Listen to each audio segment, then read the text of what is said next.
Nós não tínhamos o vírus no Brasil, mas nós já víamos, nós no Ministério da Saúde, compondo o grupo de trabalho com a Inglaterra, com os Estados Unidos, com a Alemanha e com Israel, de troca de informações sobre a gravidade e sobre a pertinência desse tipo de alerta que a Organização Mundial de Saúde tinha feito. Diziam, você acha mesmo que isso vai chegar aqui?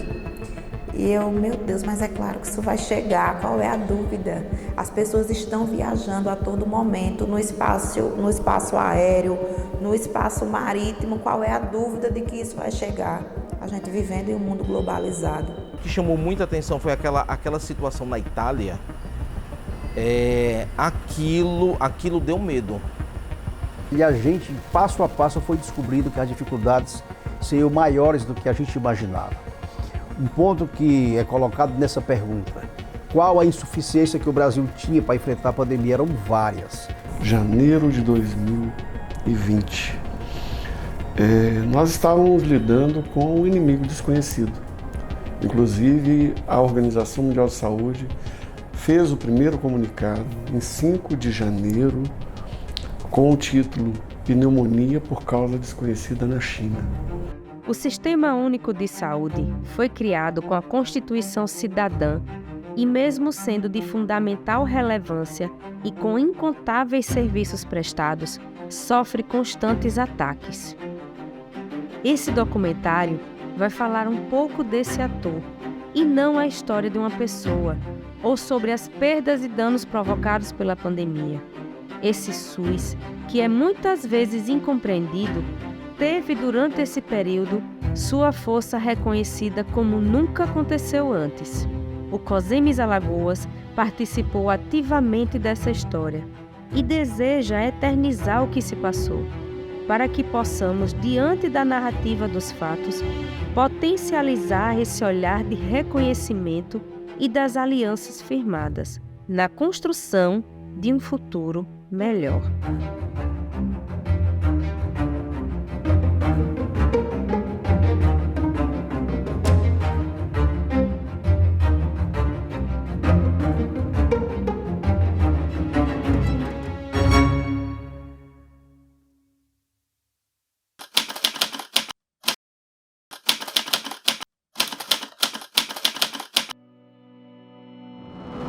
A pandemia da Covid iniciou para mim por meio de um alerta da OMS, informando que havia na China a circulação de um novo vírus que causava preocupação e que era responsável por um tipo de pneumonia que provocava uma desorganização sistêmica tão profunda que parte dos doentes estavam morrendo. Mas posso dizer também que foi através das imagens dos telejornais que fui tomando conhecimento da gravidade do que viria. Volto agora a falar sobre o alastramento do vírus que começou na China, vem causando preocupação no mundo. Nosso correspondente em Nova York, Felipe Coalho, fala com a gente. Acabou de ser confirmado um aumento grande no número de mortes causado por esse tipo de coronavírus. Felipe, mais uma preocupação aí para as autoridades então, né? É sim, Raquel. Olha, o número de mortes provocadas pelo coronavírus subiu para 17, todas na China.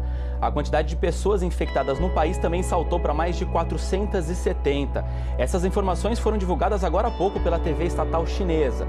Eu lembro aqui que países ao redor do mundo estão em alerta. Mais cedo, o presidente do México disse que órgãos de saúde do México estão investigando se um homem está infectado no norte do país. Desde que foi detectado na cidade chinesa de Wuhan, o coronavírus já se espalhou por vários países. A velocidade de disseminação do vírus tem preocupado os especialistas e deixado autoridades de saúde em todo o mundo em alerta. Quase um mês depois que o novo vírus foi confirmado pelas autoridades chinesas, ainda há muitas perguntas sem resposta. Deeply concerned both by the alarming levels of spread and severity and by the alarming levels of inaction. We have therefore made the assessment that COVID-19 can be characterized as a pandemic. This is the first pandemic caused by a coronavirus. A princípio era tudo muito desconhecido. Já houve outros momentos com circulação de vírus mortais pelo mundo que não me atingiram tão fortemente. Fiquei pensando se seria da mesma forma, mas à medida que o conhecimento se avolumava, fui entendendo aos poucos que eu teria um desafio gigante para enfrentar. E olhe que estou acostumado com dificuldades. Porém, comecei realmente a ficar em alerta total. As medidas que adotei inicialmente pareciam mais protocolares que efetivas. O meu ministro, orientado pela OMS para o problema que viria, solicitou a decretação de estado de emergência. Mas ainda era tudo muito desconhecido e o país tinha pela frente um carnaval.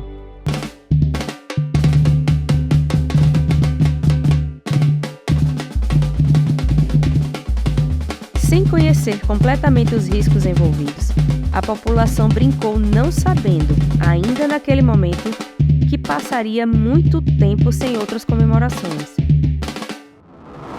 O início da pandemia foi um comunicado simples, uma sentença dita pela China, mais ou menos assim: existe um vírus novo, coronavírus, que causa uma pneumonia atípica, só. E do lado eles colocaram o DNA do vírus, liberaram para a comunidade científica. E aquilo pegou o mundo aguardando qual seria a posição da Organização Mundial da Saúde, o que ela ia fazer com aquele comunicado. Como o mundo inteiro prendeu o fôlego para saber o que a China faria com Wuhan, a China então começa a construir um hospital, colocando máquinas trabalhando 24 horas por dia, e o mundo olhava e falava, mas será que isso é mais uma propaganda do governo chinês para mostrar a sua eficácia, a sua eficiência? Mas ao mesmo tempo apareciam as imagens das pessoas trancadas em casa, proibidas de sair, passando uma espécie de antisséptico na rua, andando com roupas extremamente de proteção biológica, e aquilo todos os países questionaram novamente a Organização Mundial da Saúde, enquanto as famílias de estrangeiros que moravam em Wuhan pediam para que os seus países os retirassem de lá. O Brasil entrou em estado de emergência de saúde pública para o coronavírus. Por enquanto, não há confirmação da doença no país. São 14 casos suspeitos, 7 em São Paulo, 4 no Rio Grande do Sul, 2 em Santa Catarina e 1 no Rio de Janeiro. Outros 13 casos foram descartados. Mesmo assim, o Ministério da Saúde elevou o nível de alerta para 3, último da escala de classificação de risco. O decreto vai viabilizar que o governo adote medidas como contratação de profissionais de saúde, compra de equipamentos e a repatriação dos brasileiros que vivem em Wuhan, cidade chinesa onde começou o surto do novo vírus. Então os Estados Unidos mandam um avião e retira os americanos, a Inglaterra manda o avião e retira os ingleses, os países começam a se juntar para retirar e um grupo de brasileiros na cidade de Wuhan começa pela internet fazer um pedido diretamente ao presidente da República para que o Brasil providenciasse a retirada desses cidadãos brasileiros de Wuhan. E nós, quando o presidente falou, então nós vamos resgatar os brasileiros, para fazer este resgate, para trazê-los de Wuhan para cá, nós precisávamos do decreto de emergência, mesmo não tendo nenhum caso suspeito, mesmo não tendo vírus, que foram os aviões que foram lá, buscaram. O país não tinha uma lei de quarentena, nós tivemos que aprovar de uma maneira recorde uma lei que desse um mínimo de amparo legal para as cidades, para os secretários municipais, para os estaduais e para o próprio Ministério da Saúde poder fazer contenção de pessoas, porque não sabíamos qual era a gravidade do agente infeccioso. Como a trazer esses brasileiros ficou sob incumbência do Ministério da Defesa, eles colocaram essas pessoas na base aérea de Anápolis, o que é conceitualmente muito errado, porque se você contaminasse aquela base aérea, você perderia toda a defesa aérea nacional, que ela é a principal base que protege Brasília. Então, nós decretamos a emergência para poder fazer a retirada dos brasileiros de Wuhan e, ao mesmo tempo, para começar a tomar as providências de informações que nós tínhamos de que os leitos de CTI eram consumidos muito rápido, de que o pessoal de saúde precisava de equipamentos de proteção individual, muita morte de médico, de enfermeiro. Nós começamos, embora a China fosse naquele momento um silêncio total. Ela fechou as exportações e dava muito pouco ou quase nada de informações. Então nós fizemos o decreto de emergência no início de fevereiro, final de janeiro, início de fevereiro, e fomos ter o primeiro caso no Brasil já em março. Nós atravessamos aquele mês, mas essas foram as circunstâncias pelas quais nós decretamos bem no cedo para poder retirar os brasileiros de Wuhan. A gente sabia que os casos iniciais seriam introduzidos a partir de pessoas que tinham viajado ao exterior, fato. E com a explosão na Europa, e principalmente o que chamou muita atenção foi aquela situação na Itália, aquilo deu medo. Isso foi generalizado, né? O medo foi em todo mundo. E aí, em muitos momentos, a gente tinha um receio muito grande de que a gente não tivesse capacidade para enfrentar. E principalmente naquela fase inicial, que a gente sabia que o problema ia chegar, nós não sabíamos a dimensão de como aconteceria aqui, porque o nosso olhar estava todo voltado para países do hemisfério norte.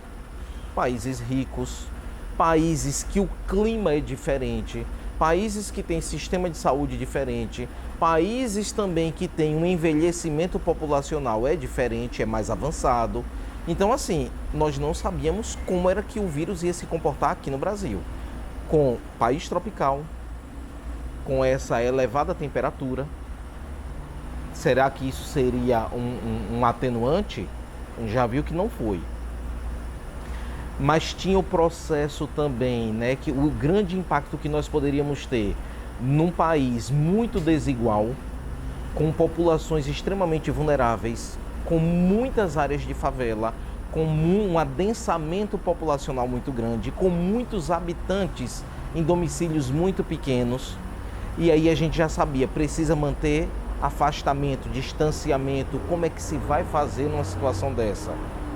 Então, o impacto dava medo, porque a gente já antevia que o impacto seria muito grande aqui no país.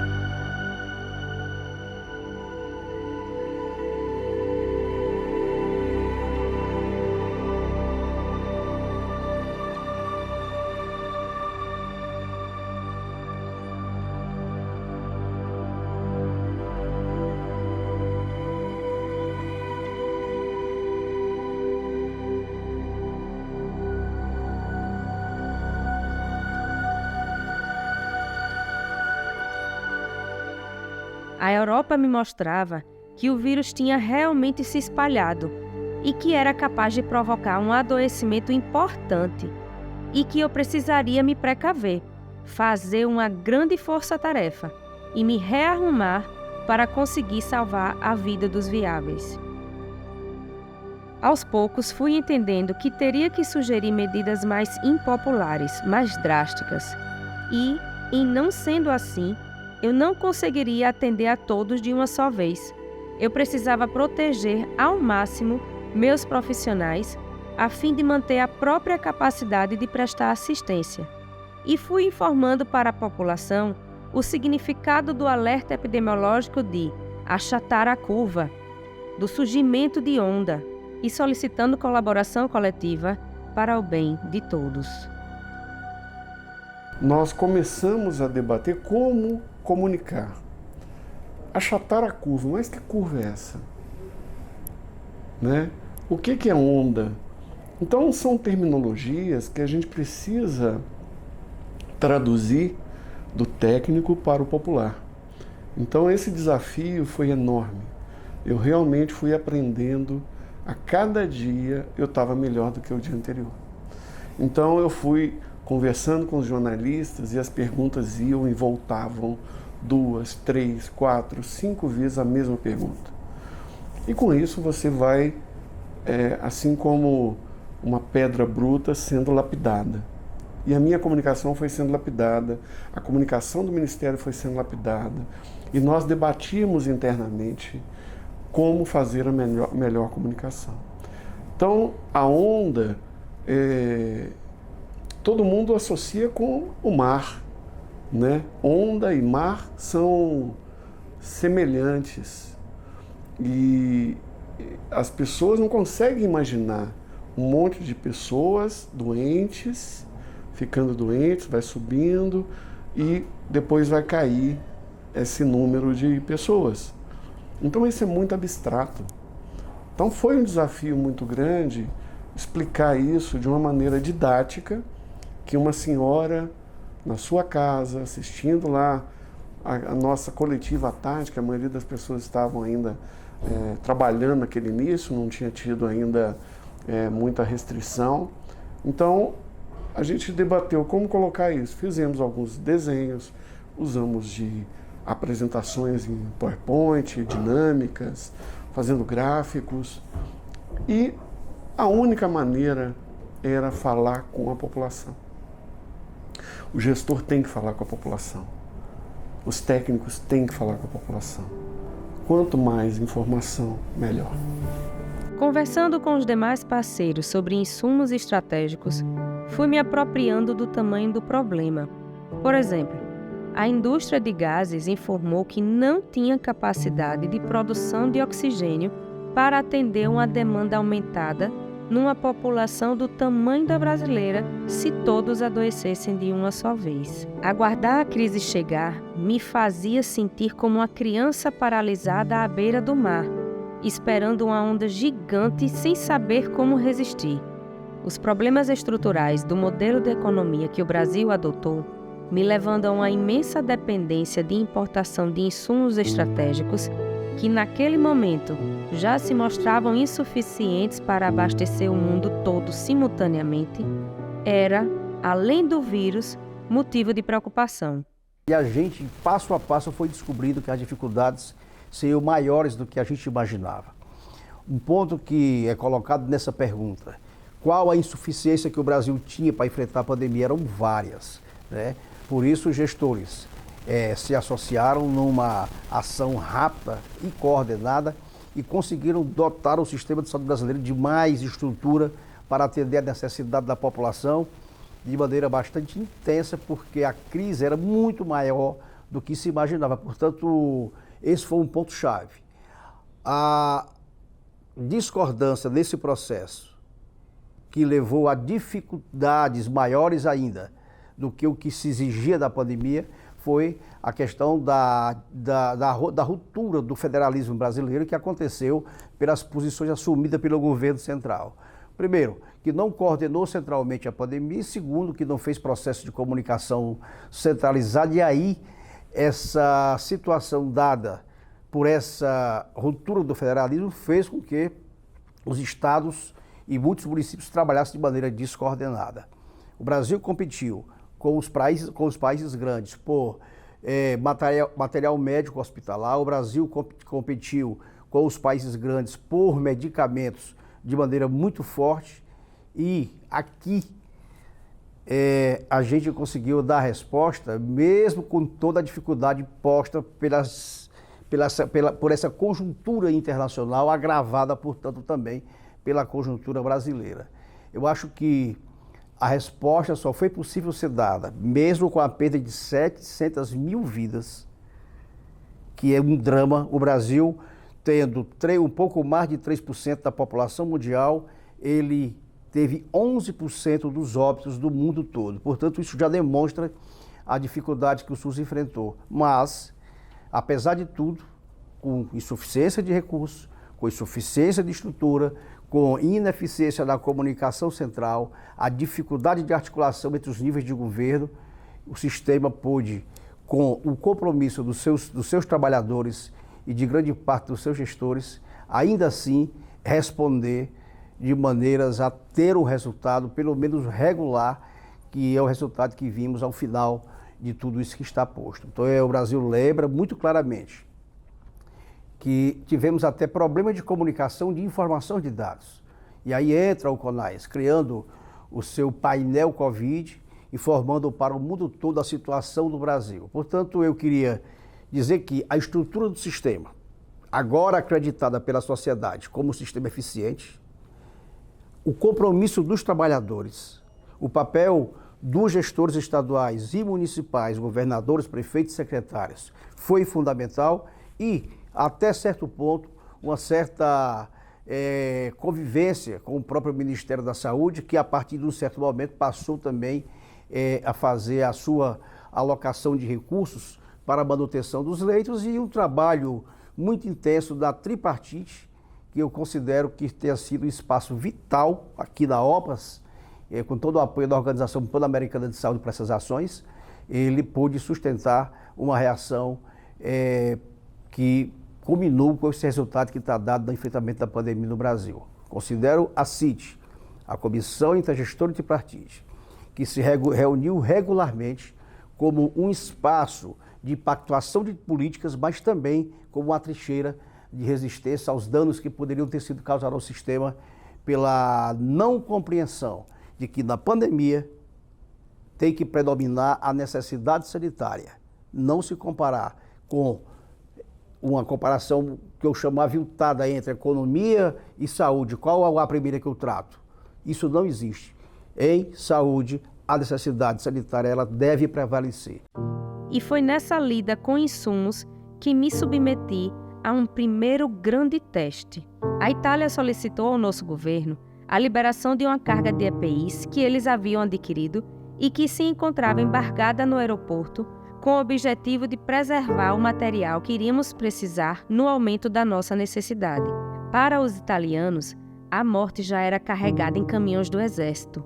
Para nós, o grande drama ainda estava por vir.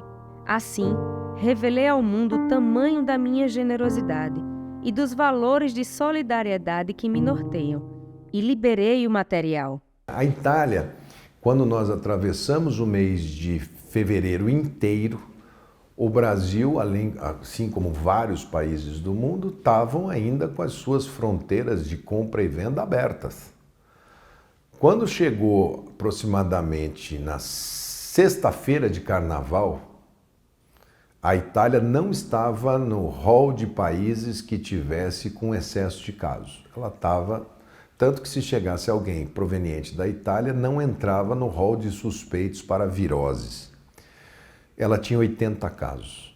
No sábado ela foi para 300, no domingo ela foi para 1.500, na segunda-feira ela decretou emergência, decretou lockdown para a região da Lombardia, aonde está a cidade de Milão, e anunciou para o mundo que o seu sistema de saúde estava sendo atacado pelo vírus.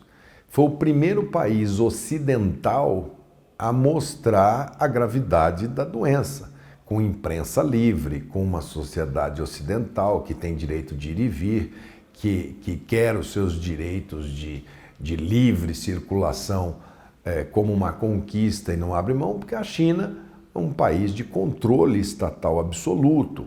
O Irã, que tinha tido também ruídos de colapso de sistema, mas é uma teocracia, está sob embargo, a gente não sabia, não tínhamos a gravidade da doença.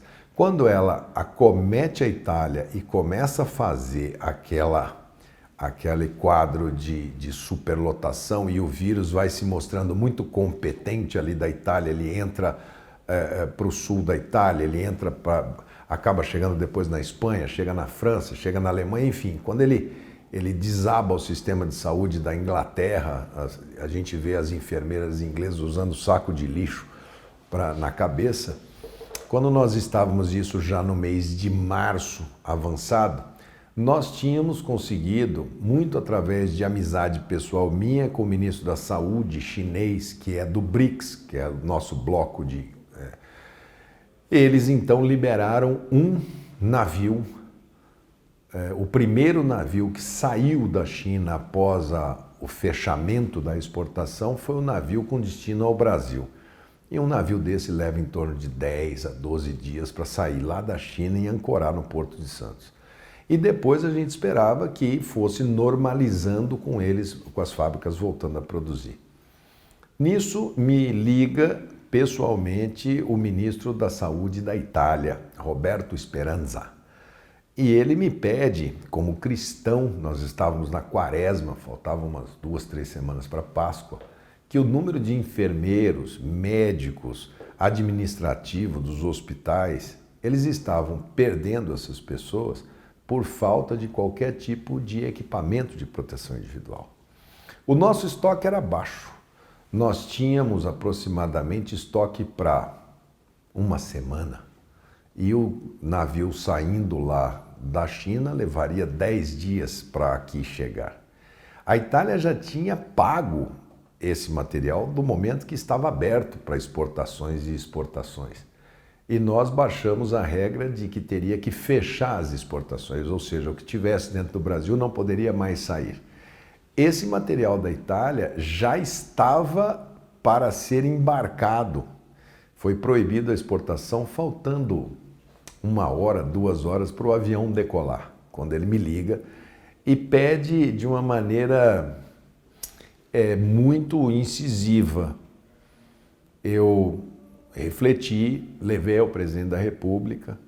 A minha posição como ministro da Saúde era que sim, que nós tínhamos que ser cristãos, nós tínhamos que ser solidários naquele momento e liberamos a parte que ela tinha comprado. Ele queria mais, mas eu não podia dar. Mas o que ele já tinha pago, que não contava como estoque nosso, porque já estava vendido, nós autorizamos que fosse embarcado para a Itália. A Itália ficou muito grata ao Brasil, porque muitos países, mesmo que estivesse pago, ficaram com o material, não autorizaram, simplesmente mandaram devolver o dinheiro, ou alguns nem o dinheiro devolveram. Era a chamada Guerra das Máscaras. Teve um episódio histórico que o avião da Cruz Vermelha parou para abastecer num país e foi esvaziado de todo o material e o país requisitou o que estava dentro do avião, que parou só para abastecer. Enfim, esse era um dos capítulos onde o ser humano mais mostrou o seu despreparo para lutar com um assunto que atinge toda a humanidade. Mas ali foi realmente um pedido pessoal do ministro da Saúde da Itália, eles tinham pago, ela não contava como estoque nosso, eu autorizei que fosse, e tenho certeza que se serviu para poupar a vida de uma enfermeira, de um fisioterapeuta, de um médico, de um paciente, se evitou algum caso, eu acho que nós fizemos certo. Se esse vírus rompeu fronteiras, ele vai chegar ao Brasil. É questão de dias, de semanas, de meses, mas esse vírus vai chegar ao Brasil. E aí eu já estava pesquisando situações da patogenicidade, até então tudo muito restrito, um pesquisador colocava uma coisa, outro colocava outra, tinha muita especulação naquele início e nem tudo que a gente conseguia de informação eram informações fidedignas. O que a gente sabia até então era que as pessoas estavam morrendo, né, por uma pneumonia. Mas, mais uma vez, eu pego esse gancho da epidemiologia. Eu acredito que todos os epidemiologistas do mundo, eles tinham essa consciência, que pelo alto poder de contaminação do vírus, que ele iria avançar mundo afora. E quando eu comecei a alertar que esse vírus chegaria, eu fui até um pouco desacreditada. Eu comecei a falar nas reuniões, vocês viram a situação da China, o vírus está avançando para outros países, né? E aí as pessoas às vezes olhavam para mim e faziam até uma careta, sabe? Eles diziam, mas você acha mesmo que isso vai chegar aqui? E eu, meu Deus, mas é claro que isso vai chegar, qual é a dúvida? As pessoas estão viajando a todo momento no espaço aéreo, no espaço marítimo, qual é a dúvida de que isso vai chegar? A gente vivendo em um mundo globalizado. Chegou ao Brasil. Chegando ao Brasil, procurei nossa coordenadora de assistência farmacêutica do município, lá em Santana do Mundaú, e disse, nós vamos arrumar a casa, eu preciso que você compre esse material. Listei para ela o material que a gente deveria comprar. Ela meio assustada, lógico, né? Obedeceu, foi organizar a compra do material, tinha material que a gente não tinha em ata, ela providenciou cotar, só que eu vi que ela estava demorando. E aí ela estava grávida na época e a gente se encontrou no corredor da secretaria e eu questionei mais uma vez o material, você já conseguiu, né, cotar? A gente precisa andar com esse processo, eu preciso pagar, a gente vai precisar disso aqui. E ela mais uma vez olhou para mim, rindo, meio que com ar de riso. Você acha mesmo que isso chega aqui? Foi quando eu olhei para ela, muito séria, por sinal, e disse, tenho certeza. Se organize, tenho certeza que chega. Até fiquei meio sem paciência, porque eu já estava cansada de responder que chegaria e as pessoas desacreditando, achando que era aquele cenário de H1N1, de H2N3, e não, nós estávamos falando de um vírus com poder de contaminação muito alto, né? Com uma virulência tremenda, uma patogenicidade assustadora. A gente não estava falando de um agente qualquer, igual aos demais. Quase esqueci de me apresentar. Quem sou eu?